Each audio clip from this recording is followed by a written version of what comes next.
Nakatira kami sa isang nahuhumaling na panahon para sa pagganyak. Kumonsumo kami ng mga nakasisiglang video, magbahagi ng mga epekto at naririnig ang mga kapana, panabik na lektura, lahat ay umaasa na makuha ang magic spark na magpapasaya sa amin na may kakayahang at determinado. Ang problema ay ang epekto na ito ay tumatagal ng halos isang araw. Pagkatapos ay lumabas ang apoy at bumalik kami sa sopa, naghihintay para sa susunod na dosis ng sigasig. Ang pagganyak ay tulad ng isang lunas na nagpapaginhawa sa oras, ngunit hindi nagpapagaling, nakasalalay ito sa kalooban, yugto ng buwan. Ang pagtatayo ng buhay batay lamang dito ay tulad ng pagtayo ng isang bahay sa inilipat na buhangin. Narito ang isang hindi komportable na katotohanan, ang disiplina at matagumpay ng mga tao sa mundo ay bihirang nakasalalay sa pagganyak. Nagtitiwala sila sa isang bagay na mas solid, isang hanay ng mga prinsipyo ng kaisipan na sinasadya na mai-install sa kanilang isip, tulad ng software na muling tukuyin ang kanilang paraan ng pagpapatakbo. Ngayon, magpapakita ako ng 7 sa mga alituntuning ito. Maaari silang tunog ng husto sa unang sulyap, ngunit sila mismo ang naghihiwalay sa mga nangangarap sa mga nagtatayo ng buhay na gusto nila. Unang prinsipyo, ikaw ang ginagawa mo, hindi ang nararamdaman mo. Ito ang pinakamalakas na pagbabago ng mindset, ang batayan kung saan napapanatili ang lahat ng iba pang mga prinsipyo. Sino ang marupok ay tinukoy ng mga emosyon. Hindi ako inspirasyon ngayon, kaya hindi ako isang manunulat, wala akong disposisyon, kaya hindi ako isang atleta, ako ay tamad, kaya hindi ako disiplina. Ang taong ito ay naghihintay para sa kanyang panloob na estado na nakahanay sa papel na nais niyang i-play at habang naghihintay, dumadaan ang buhay. Ang iyong emosyon ay tulad ng oras, ngayon ikaw ay nag-sunbathe at sa tingin mo ay malupig ang mundo. Bukas umuulan ng panghihina ng loob at ang kalooban ay itago sa ilalim ng mga takip. Sinusubukang bumuo ng iyong pagkakakilanlan o mga resulta sa hindi matatag na pundasyong ito ay kung paano iangat ang isang kastilyo ng buhangin sa tabi ng dagat. Ang unang alon ay sirain ito. Ang malakas na mindset ay binabaligtad ang lohika na ito. Ang iyong kakanyahan ay hindi tinutukoy ng nararamdaman mo, ngunit kung ano ang ginagawa mo, lalo na kung hindi mo nais. Ang isang atleta ay hindi ang mahilig magsanay araw-araw, ngunit kung sino ang pumupunta sa GIF, kahit na may sakit sa kalamnan at ulan doon. Ang isang manunulat ay hindi ang naghihintay na dumating ang muse, ngunit nakaupo sa mesa at isinusulat ang kanyang pahina, kahit na may isang walang laman na pag-iisip. Ang isang disiplina na tao ay hindi ang hindi kailanman nakakaramdam ng tamad, ngunit kumikilos sa kabila niya. Ang iyong pagkakakilanlan ay hinuhuli sa paglaban. Ang bawat aksyon na ginagawa mo laban sa iyong kalooban ay isang boto na pabor sa taong nais maging. Sa susunod nalilitaw ang isang gawain at ang iyong isip ay nagsisimulang magreklamo, wala ako sa kalagayan, hindi ito ang oras, magtanong ng ibang tanong, hindi paano mag-uudyo. Ngunit anong uri ng tao ang pipiliin kong maging gayon? May nag-hostage sa pagpasa ng emosyon o isang taong ginagabayan ng mga halaga at desisyon? Ang iyong pagkilos sa sandaling iyon ay ang sagot. Kung mas kumilos ka, mas solid ang iyong bagong pagkakakilanlan ay magiging. Hindi ka naalipin upang magpatawa at maging arkitekto ng karakter mismo. Ang iyong tiwala ay hindi ipinanganak ng isang flash ng inspirasyon, ngunit ng isang napatunayan na katotohanan, ikaw ay isang tao na gumagawa ng iyong itinakda. Pangalawang prinsipyo, ang aksyon ay gasolina, hindi ang resulta. Mayroong isang bitag sa kaisipan kung saan tayo nahulog araw-araw. Naniniwala kami na ang pagganyak ay dapat na mauna, bilang isang paunang pagtulak na hahantong sa atin sa pagkilos. Napatigil kami, naghihintay na dumating ang enerhiya, na parang naghihintay ng isang bus sa paghinto, ang bus lamang ang hindi maaaring lumitaw. Kaya nawalan kami ng oras at araw sa pagkawalang galaw na nagbibigay katwiran, hindi lang ako nag-uudyo. Sa palagay namin ang pagganyak ay ang sanhi at pagkilos, ang kinahinatnan. Ngunit ang mga talagang nakamit ang mga resulta ay alam na ang pagkakasunod, sunod ay baligtad. Isipin ang iyong isip bilang isang malakas ngunit malamig na makina. Ang pagganyak ay hindi ang gasolina sa tangke, ito ay ang init na bumubuo ng makina kapag nasa operasyon na ito. Upang iyon ito, gayunpaman, kinakailangan na bigyan ang una at pinakamahirap na pinaikot na susi sa at ito ay ang pagkilos. Pagkilos na walang anumang pagganyak, inilipat lamang sa pamamagitan ng willpower. Kinumpirma ng physics at psychology, ang isang bagay sa pahinga ay may posibilidad na manatiling pahinga. Ang pinakadakilang pagsisikap ay kinakailangan ng tumpak upang makalabas ng pagkawalang galaw. Ngunit sa sandaling gumagalaw, ang pagkawalang galaw ay gumagana sa iyong pabor. Ang prinsipyong ito ay nagbabago sa mga patakaran ng laro. Ang iyong misyon ay hindi upang makahanap ng pagganyak upang mag-ehersisyo, ngunit upang ilagay sa tennis at umalis sa bahay. Hindi naghihintay para sa inspirasyon na magsulat ng isang ulat, ngunit buksan ang dokumento at type ang unang linya. Hindi ito naghihintay para sa isang muod na malinis ang silid, ngunit kumuha ng isang plato at hugasan ito. Subukan ng 2 minuto na panuntunan, simulan ang anumang zel sa loob lamang ng 2 minuto.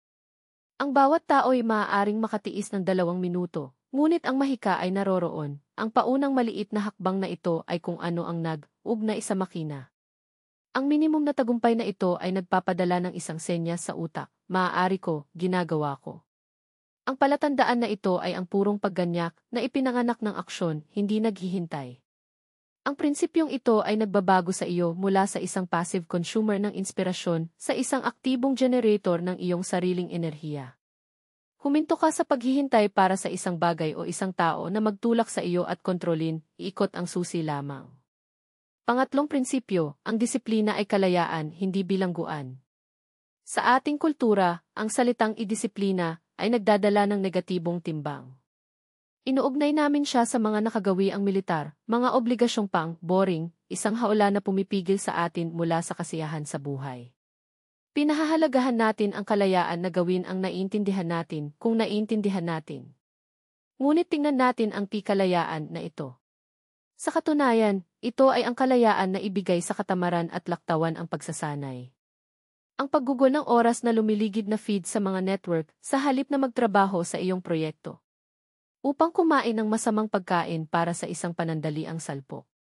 Hindi ito kalayaan, ito ay isang disgist na bilangguan. Hindi ka libre, siya ay isang alipin sa kanyang mga kapritso, ang kanyang mga kagustuhan sa pagpasa, ang kanyang masamang gawi. Ang totoong kalayaan ay iba pa. Ito ay nagkakaroon ng isang malusog na katawan na sumunod sa mga utos nito at nagbibigay daan sa iyo upang mabuhay ng lubusan. Ito ay nagkakaroon ng kalayaan sa pananalapi na hindi maging hostage sa isang trabaho na kinamumuhian. Ito ay nagkakaroon ng kaalaman at kasanayan na nagpapalawak ng iyong mga pagpipilian. At ang kalayaan na ito ay hindi nahuhulog mula sa langit, ito ay itinayo. Ang tuol upang mabuo ito ay disiplina. Ang disiplina ay hindi parusa, ito ay isang malay, tao na pagpipilian. Ito ay upang sabihin na hindi sa agarang kasiyahan sa pangalan ng isang mas malaking layunin. Ginagawa nito ang napagpasyahan mong gawin, hindi ang sinabi ng iyong kalooban.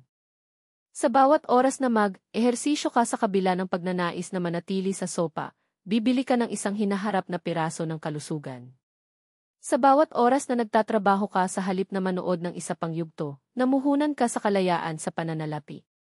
Ang disiplina ay hindi tungkol sa paggawa ng kung ano ang kinamumuhian mo, ngunit tungkol sa paggalang sa iyong mga pangako sa iyong sarili, kahit na nawala ang paunang sigasig.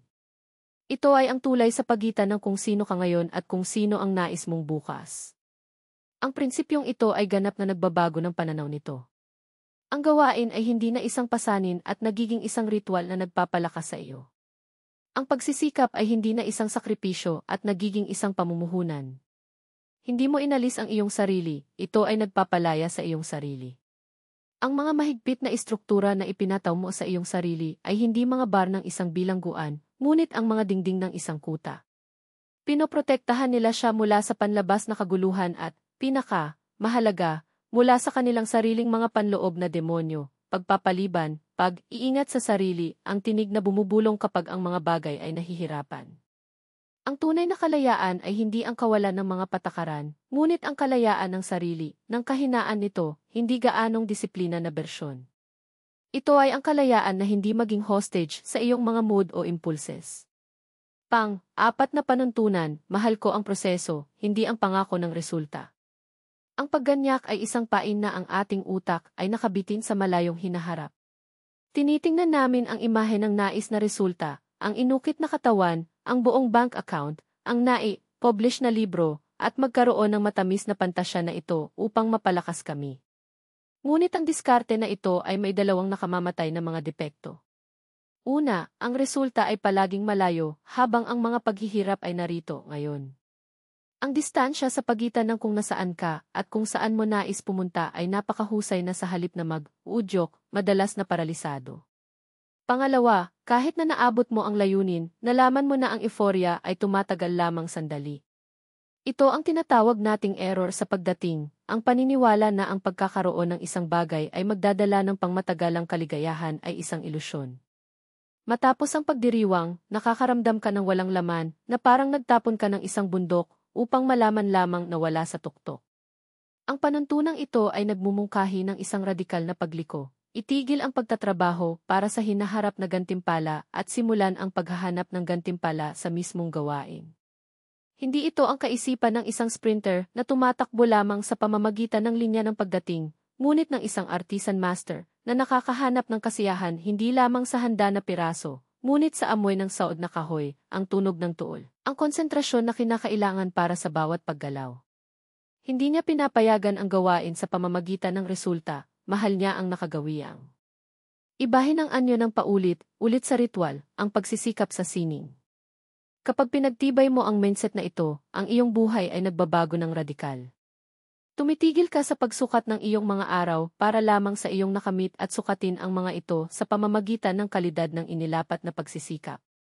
Ang isang magandang araw ay hindi ang isa kung saan nakatanggap ito ng mga papuri o naabot ang isang milestone, ngunit iyon na nagtrabaho sa katapatan at kabuuang dedikasyon, kahit na ito ay mainip, mahirap o hindi nakikita. Ang kanyang tagumpay ay hindi na ipinagpaliban sa isang araw. Matagumpay katulad ng paglubog mo ng proseso. Ginagawa nitong immune sa mga panlabas na pagsusuri at pagkabigo.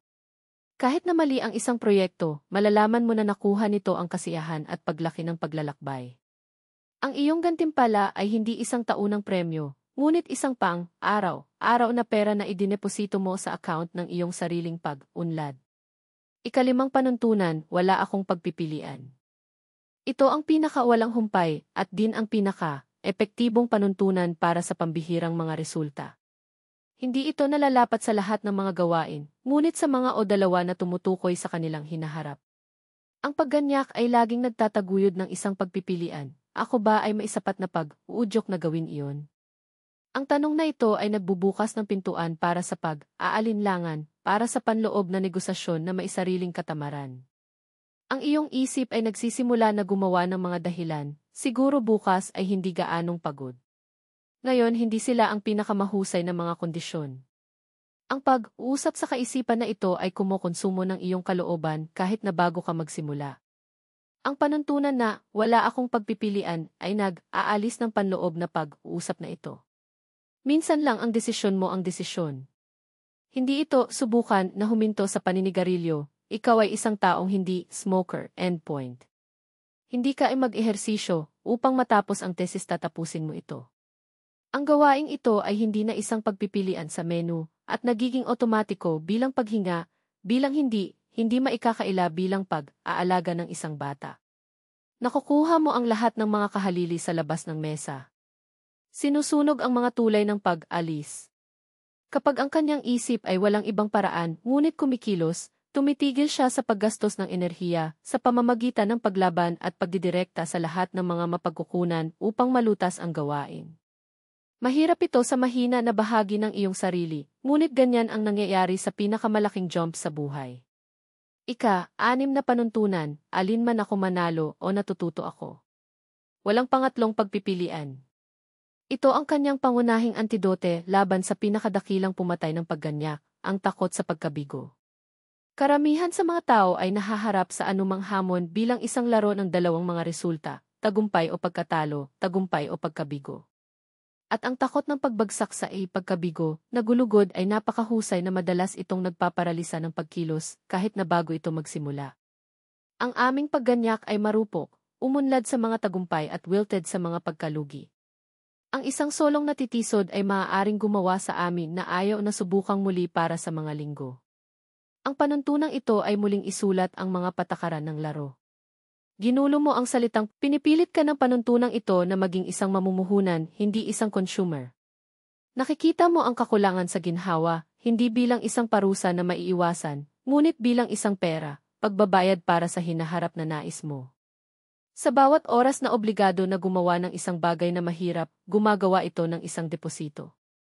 Ang nasusunog sa mga kalamnan sa panahon ng pagsasanay? Ito ang rate sa pamamagitan ng lakas at kalusugan. Ang pagsisikap sa pag-iisip at pagkabagot kapag natututo ng isang bagong kasanayan.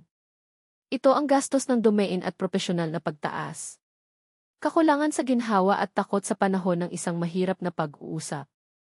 Ito ang presyo para sa mas matapat at matatag na relasyon.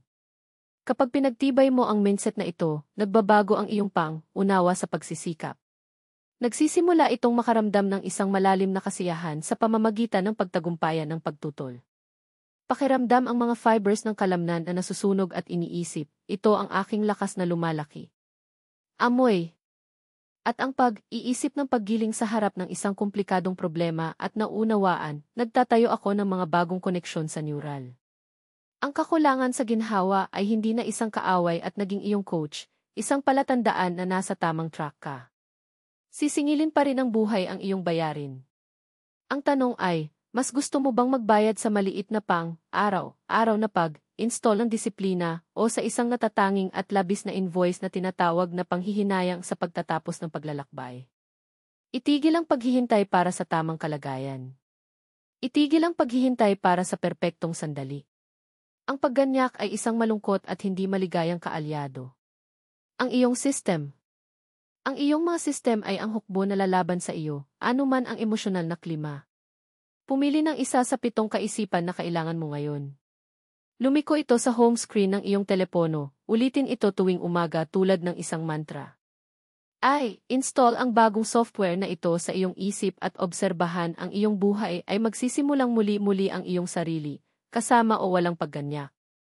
Kung handa ka ng baguhin ang paghihintay para sa aksyon, ayusin ang desisyon na ito. Hindi ito tungkol sa mga gusto o komento, ngunit tungkol sa pangako na ipinapalagay mo sa iyong sarili. Ang pagbabago ay nagsisimula kapag pumili ka ng isang mindset at gawin itong bahagi ng iyong panloob na code. Ang natitira ay isang kinahinatnan. Alin ang kailangan mo ngayon? Ang magdadala sa iyo mula sa hangarin sa pagpapatupad.